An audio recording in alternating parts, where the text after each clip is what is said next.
विषम ज्वर। तारीख पहली। समय शाम का। दीनानाथ दफ्तर से निकलने लगा।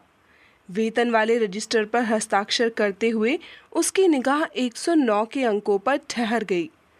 वह सोच में पड़ गया। उसे विश्वास हो गया कि कैशियर ने भूल की है। आश्चर्य तो उसे तब हुआ जब रुपए सचमुच 109 निकले। 10 रुपए वाले नोट थे 10 और साथ में एक 5 का और 4 1-1 रुपए के नोट थे। क्षण भर के लिए वह ठिठक गया और जाने क्या सोचता रहा। फिर बोला, मेरा वेतन तो केवल 100 रुपए है, ये अतिरिक्त 9 रुपए काहे के? कैशियर दूसरे कर्मचारी को देने के लिए नोट गिन रहा था। माथा बगैर उठाए ही उसके मुंह से निकला, पिछले महीने तुमने हर दिन घंटा घंटा भर ज्यादा काम किया, यह रकम उसी की है। मालिक स्वयं तुम्हें प्रतिदिन काम करते देखते थे ना। अब जाकर कैशियर ने दीनानाथ की ओर देखा और कहा, ले लो, तुम्हारे परिश्रम के पैसे हैं। दीनानाथ 109 रुपए अंदर वाली जेब के हवाले करता हुआ बाहर आया। घर में पत्नी थी, 2 बच्चे थे। पिछले 12 वर्षों से दीनानाथ इस दफ्तर में काम कर रहा था। वेतन की पूरी रकम पत्नी के हाथों में दे देता, कभी धेला पैसा भी उसमें से बचाकर नहीं रखता। दीनानाथ को किसी चीज का व्यसन नहीं था। चाय वह पीता नहीं था, नाश्ता करता नहीं, पैदल दफ्तर आता जाता था। पिछले कई वर्षों से उसने सिनेमा भी नहीं देखा था। अब जो दीनानाथ के हाथ में 9 रुपए अधिक आए तो उसका मन एक तरह की परेशानी में उलझ गया। चलते चलते वह सोचने लगा, 100 रुपए तो मैं शंभू की अम्मा के हवाले कर दूंगा, मगर इन बाकी 9 रुपयों का क्या होगा? उसे ख्याल आया कि शंभू की अम्मा के पास ढंग की कोई साड़ी नहीं है। बेचारी वही साड़ी घर में पहनती है, वही बाहर पहनती है। 9 रुपए में अच्छी साड़ी आ जाएगी, कितनी खुश होगी शंभू की माँ। तभी उसकी आंखों में अपने बच्चों की सूरतें चमक उठी।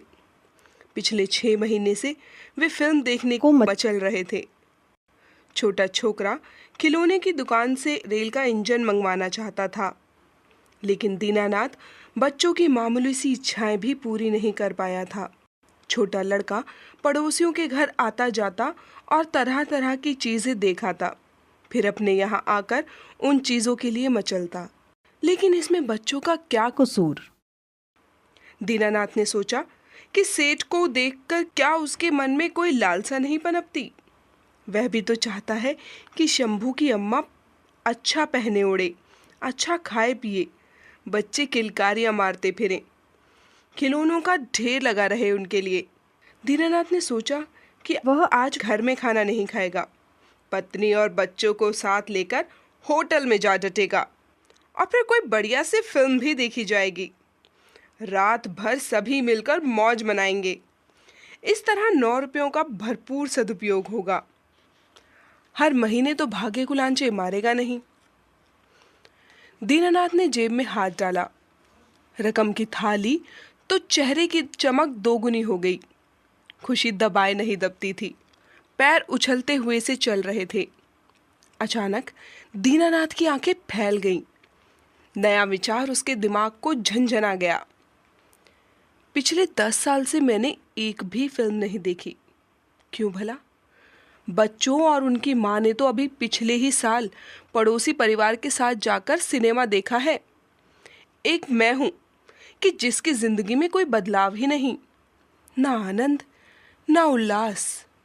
शंभू की माँ के पास अच्छी साड़ी नहीं तो क्या मेरे पास अच्छा कोट है? यही फटा कोट पिछले 5 साल से बदन पर झूल रहा है। कैसा बदरंग लगता है। क्या परिवार की जिम्मेवारियों के सिवाय अपने प्रति मेरी कोई जिम्मेवारी नहीं? इस तरह मैं कब तक घिसटता चलूंगा? क्या ये 9 रुपए मैं अपने इस्तेमाल में नहीं ला सकता? वेतन की कुल रकम तो आखिर शंभू की माँ के हवाले कर ही दूंगा। फिर झिझक काहे की? फिर क्यों ना ये 9 रुपए मैं अपने मन मुताबिक अपने आप पर खर्च करूं? छोटे बच्चे को इंजन चाहिए, लेकिन वह तो 4 महीने पहले की बात है। अब तो भूल भाल गया होगा। दीनानाथ ने 9 रुपए की वह रकम व्यक्तिगत उपयोग में लाने का निश्चय कर लिया। एक बड़े से होटल में दीनानाथ दाखिल हुआ। वह होटल के रस्म रिवाज नहीं जानता था। खोया खोया सा एक कुर्सी पर बैठा। होटल का वेटर खाने की चीज़ों की एक लिस्ट दे गया। समझ में उसके कुछ भी ना आया, किंतु दीनानाथ ने लिस्ट में छपे किसी चीज़ के नाम के सामने अपनी उंगली रखी और मोटी गुदगुदी कुर्सी पर अपनी देह ढीली छोड़ दी। वेटर के जाते ही दीनानाथ को फिर अपने बच्चे याद आए। बिजली की गति से वह उठा और होटल से बाहर आ गया। सिनेमा हाउस के निकट आया। टिकट वाली खिड़की के सामने लंबी कतार थी। बच्चों का चेहरा फिर आंखों के आगे आ गया। अनदेखी अनसुनी चीज के लिए 10 आने क्यों फेंक दूं? दीनानाथ बाहर निकल आया। वहां से आगे बढ़ा। कभी कपड़ों की दुकान के सामने खड़ा हो जाता।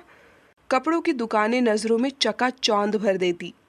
कभी आंखों के सामने मिठाइयों से सजे थाल जगमगा उठते। कभी मेवे तो कभी शरबत भरी रंग बिरंगी बोतलें। 11 बजे तक दीनानाथ भटकता रहा। आखिर जाने क्या सूझा कि ढेर सारी मिठाइयाँ खरीद ली। घर पहुंचा तो पत्नी प्रतीक्षा कर रही थी। दीनानाथ ने कहा, बच्चे कहाँ हैं? पत्नी ने बताया, बच्चे अभी अभी सोए हैं। आज तो इन दोनों ने खाना भी नहीं खाया।